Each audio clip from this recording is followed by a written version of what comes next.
Consumatum est!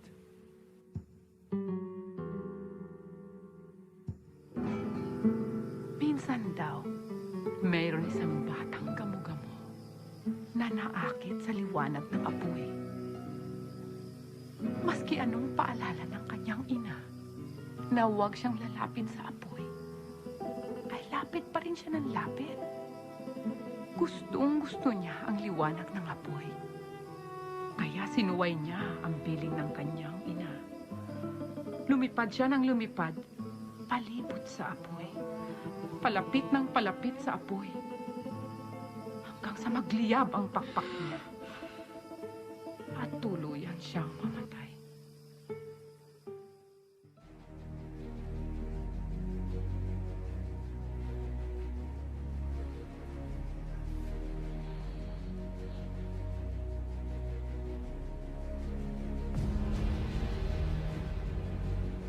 Chapter 1: The Rizal Law and the Election of Rizal as a National Hero. In this chapter the Rizal Act was discussed and how Rizal was chosen as Philippines' national hero. Chapter 2: The Time of Rizal's Employment. Narrates the situation of the world, where imperialism dominates during the reign of Queen Victoria of England year 1837 to 1901 and the situation of the Philippines during 1870 to 1880 where Filipinos started to awaken their emotions stained with rebellion due to the inhumane administration of the Spaniards. Chapter 3: The Birth of Rizal. This chapters introduce Rizal's parents, siblings, and his ancestors. Senyora, lalaki ang anak niyo. Lalaki po't malaki ang ulo.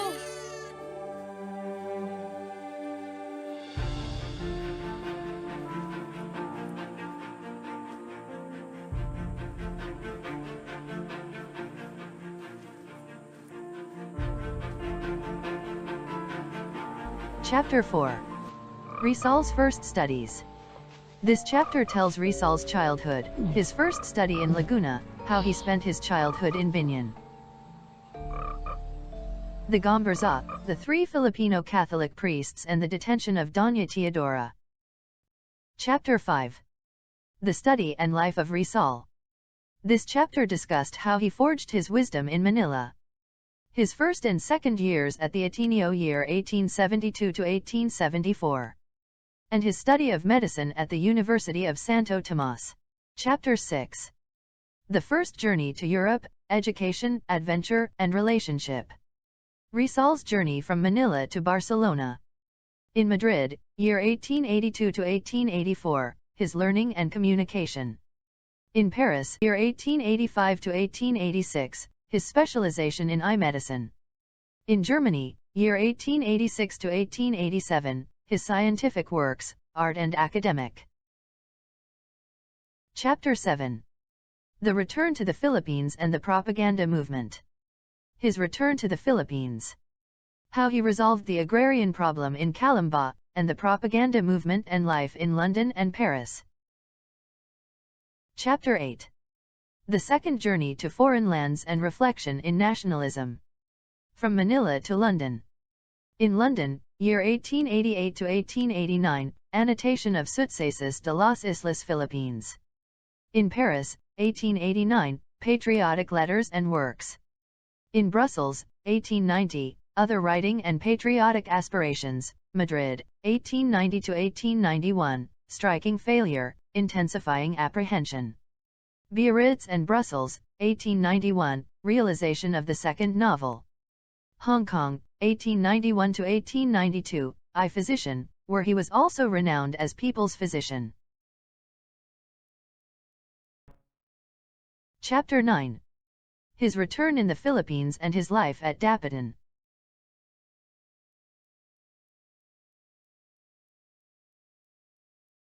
Chapter 10: The Trial and the Death.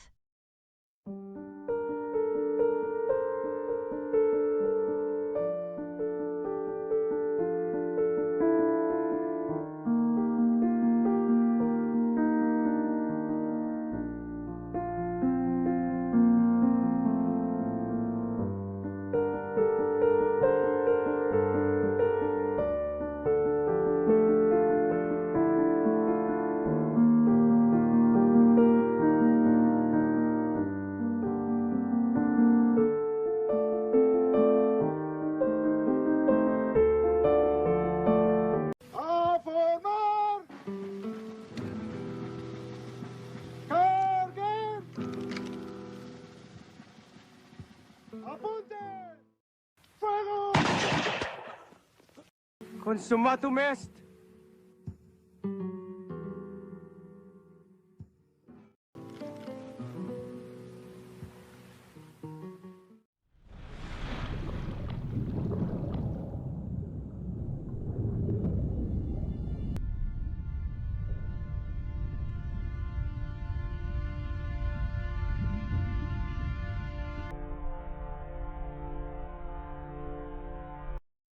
Chapter 11. His written works. In this chapter some of his well-known essays and letters, stories, poems, and novels are written. This book is prepared for the undergraduate study of the life and activities of our great national hero Dr. Jose P. Rizal. This study is in accordance with the requirements of Republic Act No. 1425 or the so-called Rizal Law. Rizal's life and mind inspired not only Filipinos but also other citizens who love freedom around the world. We believe that the publication of this book will deepen our understanding and deepen our appreciation for Rizal's great life and eternal thinking. In preparing this book, the authors intend to simplify the discussion, even the language. This is in response to the goal of making learning this course easier. The authors of this book also suggest activities after discussing each chapter to the full enjoyment and full benefit of this study. These activities can also be considered as an alternative assessment of what was learned in each chapter, in addition to the tests prepared by the authors after the suggested activities.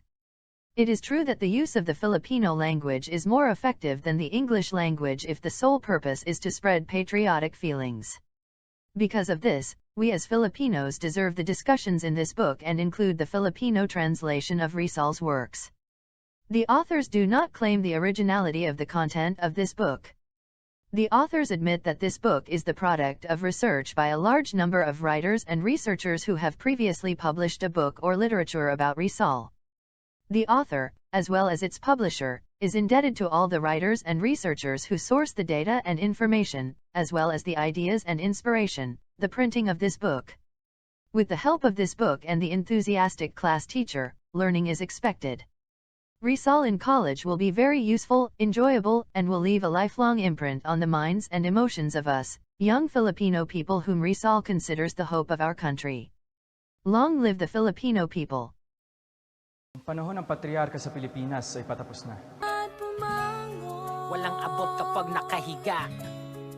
Sumalungat sa alon, kahit manulat lang. Mga letra sa papel na isinulat, aking mga saloobin na binubuhat, habang lumulusong sa kumunoy at maiahon ng bayan na darang sa apoy. Aking ina, kumusta ka na? Saki, wag kang mag-alala. Kahit ako'y nawalay sa'yo, ang nais ko ay malaman mo na. Salamat dahil ikaw ang kauna-unahang kong guro sa napakaraming bagay na inyong itinuro sa akin at sa lahat ng aking mga kapatid. Kahit madilim ang gabi ay kandila sa silid, tagadala ng liwanag pag ako'y nagbabasa. Ang nais ko lamang ay masagip ang iyong mga mata. Nalaman kong ang karunungan ay di dapat duwag ng mapatunayan. Kung minsan ang katarungan ay bulag, kahit gaano kalupit ang sa iba'y ating sinapit. Pag may galit at pagkit sa pagmamahal ka kumapit, yan ang sabi mo sa akin. Ang isip ay binukas, di kailangan gumamit ng dahas upang makaas.